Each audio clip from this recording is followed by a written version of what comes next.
রাজস্থানের বর্ডারের সাথে একটা ছোট্ট গ্রাম ছিল। ওই গ্রামে মহেশ নামে একটি ছেলে আলু টিক্কার ঠেলা চালাতো। মহেশ প্রত্যেক দিনের মতো আজকেও ঠেলা নিয়ে বাড়ির দিকে ফিরছিল। তখনই সে দেখল রাস্তায় একটি মেয়ে অজ্ঞান হয়ে পড়ে আছে। তখন সে ভাবল, আরে এ কি, মেয়েটা তো মনে হচ্ছে অজ্ঞান হয়ে রাস্তায় পড়ে আছে। যাই, ওকে সাহায্য করি, এমনি সাহায্য করা পুণ্যের কাজ। এই বলে মহেশ নিজের ঠেলা থেকে একটু জল নিয়ে ওই মেয়েটার ওপর ছড়িয়ে দিল। চোখে মুখে জল ছিটিয়ে দিলে মেয়েটির জ্ঞান ফিরল। তখন মহেশ ওকে বলল, আপনি ঠিক আছেন তো? আপনি হঠাৎ রাস্তার উপর পড়ে গেলেন কি করে অজ্ঞান হয়ে? মহেশের এই কথা শুনে মেয়েটা কাঁদতে শুরু করলো। এই দেখে মহেশের খুব দয়া হলো, আর সে ওকে জিজ্ঞেস করলো, আরে আরে, আপনি এইভাবে কাঁদছেন কেন? আপনি বলুন আপনার বাড়ি কোথায়, আমি আপনাকে আপনার বাড়িতে ছেড়ে দিচ্ছি। কিন্তু দয়া করে আপনি এরকম ভাবে কাঁদবেন না। এই জন্যই তো কাঁদছি, বুঝতেই পারছি না কোথায় যাব। মানে, আমি ঠিক বুঝতে পারছি না, কি বলছেন আপনি? আমার নাম কিরণ। ছোটবেলায় আমার মা মারা গেছে, তারপর বাবা আর একটা বিয়ে করে নিয়েছে। আমি এখন সৎ মায়ের সাথেই থাকি। সৎ মা আমাকে অনেক অত্যাচার করতো, তাও আমি সব সহ্য করতাম। কিন্তু কিছুদিন আগে বাবা মারা গেলে সৎ মা আমাকে তাড়িয়ে দেয়। আমি এখন কোথায় যাব? বাড়িতে গেলে জানি না সৎ মা আমার কি অবস্থা করবে। কিরণের এই অবস্থা দেখে মহেশের খুব দুঃখ হয়। কিছুক্ষণ ভেবে ও কিরণকে বলে, আরে আরে, এইভাবে কাঁদবেন না। আমার বাড়ি পাশেই আছে, আপনি আমার বাড়িতে চলুন, আমি একাই থাকি। ওখানে আপনার কোনো অসুবিধা হবে না, আপনি যতদিন ইচ্ছা ওখানে থাকতে পারবেন। কিন্তু একটা মেয়ের এই অবস্থায় কারোর বাড়িতে থাকা ঠিক নয়, তাই না? কিন্তু এরকম ভাবে রাস্তার উপর পড়ে থাকাটাও তো ঠিক নয়। আমি মানছি আমি একা থাকি, কিন্তু আপনি বিশ্বাস করুন আমি খুব ভালো লোক। আপনার কোনো অসুবিধা হবে না, আপনার সাথে আমি কোনো অসভ্যতা করব না, আপনি নিশ্চিন্তে থাকুন। মহেশের কথা পুরো ঠিক ছিল। সত্যি তো, কিরণের এইভাবে রাস্তায় থাকাটাও তো ঠিক ছিল না। তাই সে মহেশের বাড়িতে যেতে রাজি হয়ে যায়। আর এইভাবে কিরণ মহেশের বাড়িতে চলে আসে। পরের দিন সকালে মহেশ যখন আলু টিক্কির ঠেলা নিয়ে বাজারে যায়, তখন কিরণ ঘরে থেকে ঘর পরিষ্কারও করে, রান্নাও করে। সন্ধেবেলা মহেশ যখন বাড়িতে আসে, তখন ওর মুখে খুব চিন্তা ছিল। এই দেখে কিরণ ওকে জিজ্ঞেস করলো, আপনাকে দেখে যে খুব চিন্তায় মনে হচ্ছে, বলুন না কি হয়েছে। আমাকে বললে আপনার মনটা দেখবেন হালকা হয়ে যাবে। বলুন। আসলে আমি অনেক বছর ধরে আলু টিক্কি বিক্রি করি, আর তাই দিয়েই আমার ঘরের খরচা চালাই। কিন্তু বেশ কিছুদিন ধরে শহর থেকে এক আলু টিক্কি আলা এসছে। লোকেদের এতই ভালো লাগে ওর আলু টিক্কি যে কেউ আর আমার আলু টিক্কি কিনছেই না। কি যে হবে! ও, এই তাহলে আপনার দুশ্চিন্তার কারণ। কাল থেকে তাহলে আমি আপনার সাথে আলু টিক্কি বানাবো, দেখবেন আপনার কিরকম সেল হয়। আচ্ছা, তার মানে তুমি আলু টিক্কি বানাতে পারো? হ্যাঁ, রাজস্থানী আলু টিক্কি বানাতে পারি আমি। আসলে আমি রাজস্থানী মেয়ে, আমার মা তো ওখানকারই। মায়ের কাছ থেকে ছোটবেলায় আমি এটা বানানো শিখেছি। যখনই আমি আলু টিক্কি বানাতাম সবাই খেয়ে বলতো আমার মায়ের হাতের টেস্টি। যদিও আমি আমার মাকে বেশি দিন পাইনি, কিন্তু কাল থেকে আপনি দেখবেন আপনার বিক্রি কত বেড়ে যায়। গ্রাহকদের লাইন লেগে যাবে দোকানে। এই শুনে মহেশ খুব খুশি হয়ে যায়। আর পরের দিন কিরণ ওর সাথে বাজারে যায়, আর গিয়ে প্রথমে সে আলু টিক্কির মশলাটা বানিয়ে নেয়। তারপরে মশলা দিয়ে আলুটা মেখে নেয়, আর মহেশ টিক্কিগুলো বানিয়ে ভাজতে থাকে। আর এই গন্ধ ছড়ালে সেই গন্ধে দুজন ছেলে ছুটে এসে বলে, আরে বাহ মহেশদা, আজকে তো আপনার আলু টিক্কির গন্ধ সেই দূর থেকে পাওয়া যাচ্ছে। মনে হচ্ছে আজকে কোনো স্পেশাল মশলা দিয়েছেন, তাই না? হ্যাঁ হ্যাঁ, ওই রকমই ভেবে নাও। আচ্ছা, খেয়ে বলো কেমন লাগছে আলু টিক্কি। এই বলে মহেশ ওদের দুজনকে রাজস্থানী আলু টিক্কি খেতে দেয়।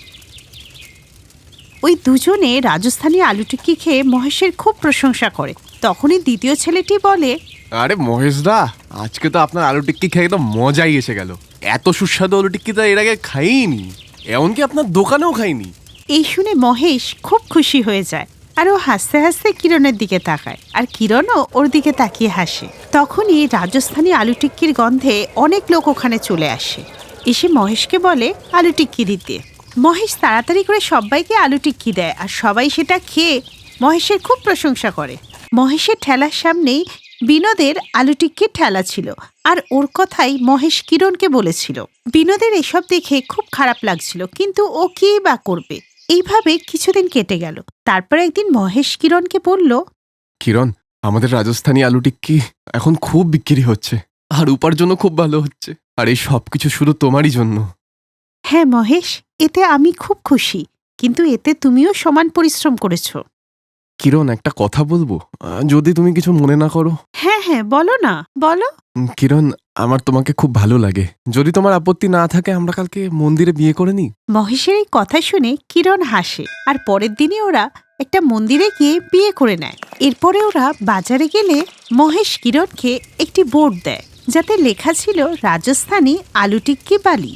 এই দেখে কিরণ খুব খুশি হয়, আর তাই দেখে মহেশ বলে, আজকের পর থেকে এই রাজস্থানী আলু টিক্কির দোকান তুমি সামলিও, আর আমি বাইরে থেকে আলু, পেঁয়াজ, মশলা সবকিছু এনে দেবো তোমাকে, আর তোমার সাহায্যও করব। আজ থেকে এই আলু টিক্কির দোকানের মালকিন তুমি। এই শুনে কিরণ হেসে ফেলে। ওই দিন থেকে এমনটাই হলো।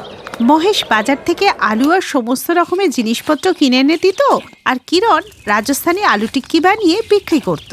আর ধীরে ধীরে কিরণের রাজস্থানী আলু টিক্কির ঠেলা এতই ফেমাস হলো যে বিনোদকে তার ব্যবসা বন্ধ করতে হলো। এরপর একদিন বিনোদ এসে বলল, আরে দিদি, আপনি তো আমার দোকানই বন্ধ করিয়ে ছাড়লেন। অন্তত আমায় কাজে রাখুন, যাতে আমারও একটু খরচাটা উঠে যায়। বিনোদের এই কথা শুনে মহেশ আর কিরণ হেসে ফেলে। তারপর কিরণ বলে, ঠিক আছে বিনোদদা, তাহলে আজ থেকেই কাজে লেগে পড়ো। আর এইভাবেই দুজনা সুখেতে জীবন কাটাতে লাগলো।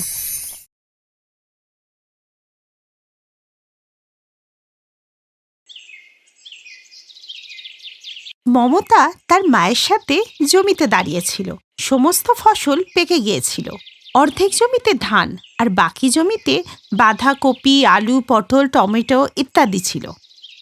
চল মা, অর্ধেক ফসল বাজারে বিক্রি করে দিই, আর বাকি অর্ধেকটা নিজেদের খাওয়ার জন্য রেখে দিই, না হলে সারা বছর কি খাবো। পরের দিনই মা আর মেয়ে অর্ধেক ফসল নিয়ে বাজারে বিক্রি করতে চলে যায়, কিন্তু সবটা বিক্রি করে মাত্র 40,000 টাকা পেল। দাদা, যে টাকা আপনি দিলেন তার থেকে তো অনেক বেশি টাকা ফসল উৎপাদন করতে আমাদের লেগে গেল। বৌদি, সরকার থেকে এবার দাম অনেক কমিয়ে দিয়েছে। আমি তো আর আমার পকেট থেকে আপনাকে দিতে পারবো না। যা দিচ্ছি আপনি এটাই রেখে দিন। মা, আঙ্কেল ঠিকই বলছে, এতে ওনার কি দোষ? যা পাচ্ছি নিয়ে নিই, কারণ আমাদের কাছে তো 1 পয়সাও নেই। এরপর ওরা টাকা নিয়ে বাড়িতে চলে এলো। ওদের বাড়িটা খুব সাধারণ ছিল। পরের দিন সকালে ওদের বাড়িতে কিছু লোক আসে।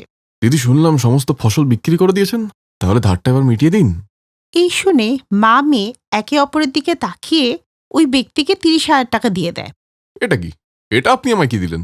আপনার বীজ কেনা, বীজ লাগানো, জলসেচ, ফসল কাটা সবকিছু টাকা কিন্তু আমি দিয়েছি। আর সব মিলিয়ে 50,000 টাকা খরচা হয়েছে। মনে আছে নাকি ভুলে গেলেন? হ্যাঁ, আমার সবই মনে আছে, কিন্তু আপনিও হয়তো জেনে গেছেন যে সরকার এবার ফসলের রেট অনেক কমিয়ে দিয়েছে। এখন আপনি এই টাকাটাই নিন, বাকিটা কদিনের মধ্যেই দিয়ে দেব। ঠিক আছে ঠিক আছে, আপনাদেরকে অনেকদিন থেকে চিনি, তাই বিশ্বাস করলাম আপনার কথা। পয়সা নিয়ে ওই লোকেরা চলে গেল। এদিকে মমতা আর তার মা 10,000 টাকা নিজেদের খরচার জন্য বাঁচিয়ে রেখেছিল। মা, এই চাষবাস করে কি লাভ? ফসলের তো দাম ঠিকমতো পাওয়া যায় না, উল্টে ধার দেনা করতে হয়। তারপরে যত টাকা খরচ হয় ফসল বিক্রি করে তার অর্ধেকটাও পাওয়া যায় না। মা, চিন্তা করো না, অর্ধেক ফসল তো আমাদের কাছে আছে, আর চাষবাস ছাড়া কি করা যায় আমি সেটা ভাবছি। আচ্ছা ছাড়ো এসব, আজকে সন্ধেবেলা কিন্তু চৌমাথায় যাচ্ছি ফুচকা খেতে। সন্ধেবেলা 2 মা মেয়ে গ্রামের চৌমাথায় পৌঁছে গেল, যেখানে গজেন্দ্র নামে একজন ফুচকা বিক্রি করছিল, আর সবাই ফুচকা খাচ্ছিল। মা, গ্রামবাসীরা না খাদ্যরসী, তাই সন্ধে হতে না হতে গজেন্দ্র কাকুর কাছে চলে আসে ফুচকা খেতে। মা মেয়ে যখন ফুচকা খাচ্ছিল তখন কয়েকজন বলাবলি করছিল, আর রোজ রোজ ফুচকা খেয়ে না মুখটা একবারে বিচ্ছিরি হয়ে গেছে। আর এত পকেটে পয়সাও নেই যে শহরে গিয়ে ফাস্ট ফুড খাবো, আর এখানে অন্য কিছু ভালো খাবারও পাওয়া যায় না। হ্যাঁ কাকু, কথাটা আপনি ঠিকই বলেছেন, এখানে অন্য কিছু পাওয়া গেলে বেশ ভালোই হয়। আরে আপনারা নতুন জিনিসের চক্করে পড়বেন না, এই পৃথিবীতে ফুচকার থেকে ভালো আর কিচ্ছু হয় না। হ্যাঁ, ওই গ্রামবাসীদের কথা মমতা খুব মন দিয়ে শুনছিল। তারপর মা মেয়ে ফুচকা খেয়ে বাড়িতে চলে এসে মমতা বলল, মা তুমি শুনলে গ্রামবাসীরা কি বলাবলি করছিল? ওদের খুব ইচ্ছা এই চৌমাথায় একটা ফাস্টফুডের সেন্টার হোক, তাহলে আমরা ওখানে ফ্রাইড রাইস বানিয়ে বিক্রি করতে পারি। ফ্রাইড রাইস বানাবার জন্য যা যা লাগবে সব তো আমাদের কাছে আছে। বাহ, খুব ভালো জিনিস ভেবেছিস তো মা। তাহলে প্রথম দিন থেকেই আমাদের ফ্রাইড রাইস বিক্রি হতে থাকবে। আর পরের দিনই মা মেয়ে মিলে গজধরের সামনে ফ্রাইড রাইসের ঠেলা লাগিয়ে দেয়। আর গ্রামবাসীদের নজর ওই ঠেলার ওপর পড়লেই সবাই ওখানে এসে ফ্রাইড রাইস খেতে শুরু করে। আরে মা, এটা কি? কাকু, এটা ফ্রাইড রাইস। শহরে এটা খুব বিক্রি হয়। আপনারা কালকে বলছিলেন না কিছু নতুন চাই, তাই আমরা মা মেয়ে মিলে এই নতুন খাবার এনেছি। তাহলে আমাদেরকেও প্রত্যেককে ফ্রাইড রাইস খাইয়ে দিন, দেখে তো খুব ভালো মনে হচ্ছে। যদি টেস্ট ভালো না লাগে তাহলে আপনারা একদম পয়সা দেবেন না, মাত্র 10 টাকার প্লেট। মমতা সবাইকে 1 প্লেট করে ফ্রাইড রাইস দেয়, আর ফ্রাইড রাইস খেয়ে সবার খুব ভালো লাগে। আহা হা, কি স্বাদ মা, মজাই পেয়ে গেলাম ফ্রাইড রাইস খেয়ে। এইভাবেই গ্রামবাসীরা নতুন কিছু খেতে পেল, আর সেজন্য গজেন্দ্র কাছে ফুচকা খেতে আর কেউই গেল না। আর এইসব দেখে গজেন্দ্র ওদেরকে খুব হিংসা করত। এরা তো আমার পুরো ধান্দাই খারাপ করে দিল। এই লাইনে আমি অনেক দিন কার, ঠিক আছে? এবার দেখ আমি কি করি, দেখ কার ঘটে কত বুদ্ধি। পরের দিনই গজেন্দ্র ফ্রাইড রাইস বিক্রি করতে শুরু করে দিল। ও ফ্রাইড রাইসে নানা রকম ওষুধ মিশিয়ে দিল, যার নেশায় গ্রামবাসীরা শুধু ওটাই খেতে লাগলো। সবাই গজেন্দ্রর দোকানে গেলে মমতার তার মা চিন্তায় পড়ে যায়। মারে, আমাদের দোকানে তো হাতে গোনা কয়েকটা লোকজনই আসে। গজেন্দ্র তো আমাদের ব্যবসাটা শেষ করে দিল। মা, গজেন্দ্র নিজেকে খুব বুদ্ধিমান ভাবে। ও জানে না আমি লেখাপড়া জানা মেয়ে। আমি আজকে রাতেই ইউটিউবে সার্চ করছি। রাত্রিবেলা মমতা সিসলার বাঁধাকপির ফ্রাইড রাইসের ভিডিও দেখলো। আরে বাহ, এটা তো আমাদের গ্রামের জন্য একদম নতুন। এতে মাঞ্চুরিয়ানও আছে, বাঁধাকপিও আছে, সব আছে। কিন্তু সিজলারটা কোথা থেকে পাই? এত টাকাও নেই যে শহর থেকে গিয়ে নিয়ে আসবো। পরের দিন ঠেলাতে পৌঁছে মমতা সবার আগে মাঞ্চুরিয়ান বানায়, তারপর সে ফ্রাইড রাইসও বানিয়ে ফেলে। তার উপরে ফিঙ্গার চিপস ফ্রাই করে ঢেলে দিল। কিন্তু তখন সবাই গজেন্দ্র ঠেলাতে ফ্রাইড রাইস খাচ্ছিল। মা, এসব কি করছিস? মা, তুমি শুধু দেখো না। প্রথমে সে তাওয়াটাকে লাল হওয়া পর্যন্ত গরম করলো, তারপরে বাঁধাকপির উপরের অংশটা ছাড়িয়ে ওটাকে তাওয়ার মধ্যে রেখে দিল। তারপরে মাঞ্চুরিয়ান সহ সমস্ত জিনিস ওই বাঁধাকপির ওপরে রেখে দিল। আর এর গন্ধ পেয়ে আরে, এ কোন সুস্বাদু খাবারের গন্ধ আসছে? চলো সবাই মিলে মমতার দোকানে চলো। সমস্ত লোকেরা মমতার দোকানে চলে আসে। সবাই ওর এই নতুন আইটেম দেখে অবাক হয়ে যায়। অবাক হবেন না, এটা চাইনিজ সিজলার দেওয়া বাঁধাকপি। ইন্ডিয়াতে কয়েকজনই এটা বানাতে পারে, তার মধ্যে আমি একজন। হ্যাঁ দিদি, এই খাবারটা তো আমি ভিডিওতে দেখেছি। আপনি বানাতে পারেন এটা? জেনে আমার খুব ভালো লাগলো। মমতার দোকান আবার চলতে লাগলো।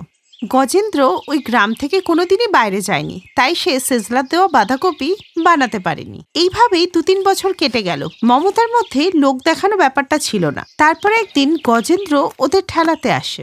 ও দিদি, আমার দোকান তো আর চলছে না, আপনার দোকানে আমাকে রেখে দিন না। ঠিক আছে, এমনিতেও আমাদের একটা কর্মচারী লাগতো। ওই দিন থেকেই ও দোকানে কাজ করতে শুরু করলো, আর 2 মাসের মধ্যে সে সিজলার বাঁধাকপি বানানো শিখে গেল।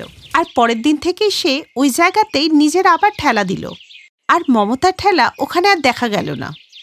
হ্যাঁ, এবার আমি একা রাজত্ব করবো এই মার্কেটে। কেমন ভাগালাম ওই মা মেয়েকে। হ্যাঁ, তখনই ওখানে কিছু গ্রামবাসী এলো। কিরে গজেন্দ্র, পাগল হয়ে গেলি নাকি? আরে কাকা, পাগল কেন হবো না? টিকতে পারলো মামা, ভাগিয়ে দিলাম তো। আরে গজেন্দ্র, আমাদের সাথে চল, দেখাই তোকে কিছু। এরপরে গ্রামবাসীরা ওকে গ্রামের বাইরে মেন রোডে নিয়ে যায়। সেখানে ও দেখতে পেল যে মমতার ওর মায়ের খুব বড় একটা রেস্টুরেন্ট, যেখানে সবাই গাড়ি নিয়ে এসে সিজলার বাঁধাকপি খাচ্ছে। এই দেখে সে ওখানে গিয়ে ক্ষমা চায়। আমি সবসময় আপনাদেরকে ছোট করেছি, আপনাদের থেকে কাজ শিখে আপনাদের সাথে আমি বেইমানি করেছি, অন্য দোকান খুলেছি। আমি আপনাদের হিংসে করতাম, আর আপনারা আজকে এত বড় একটা রেস্টুরেন্ট খুলে ফেললেন। কাকা, তাই কাউকে হিংসা করতে নেই। আপনারা দয়া করে আমাকে কাজে রেখে দিন। এবার আমি সত্যি শুধু কাজই চাইছি। এই বয়সে আর রোদে দাঁড়িয়ে আমি আর কাজ করতে পারছি না। ঠিক আছে, আপনি এখানেই কাজ করুন। ওই দিনের পর থেকে গজেন্দ্র ওদের রেস্টুরেন্টে কাজ করতে লাগলো, আর সবাই হাসি খুশি থাকতে লাগলো। Best buddies. হ্যালো ফ্রেন্ডস, এই ভিডিওটা দেখার জন্য ধন্যবাদ। যদি এই ভিডিওটা তোমাদের ভালো লেগে থাকে তাহলে প্লিজ লাইক, সাবস্ক্রাইব আর কমেন্ট অবশ্যই করবে এই ভিডিওতে। আর হ্যাঁ, শেয়ার করতে ভুলো না কিন্তু। আরো অনেক মজাদার ভিডিও দেখার জন্য নিচে দেওয়া এই বেল আইকনটাকে প্রেস করো। দেখতে থাকো বেস্ট বাডিজ।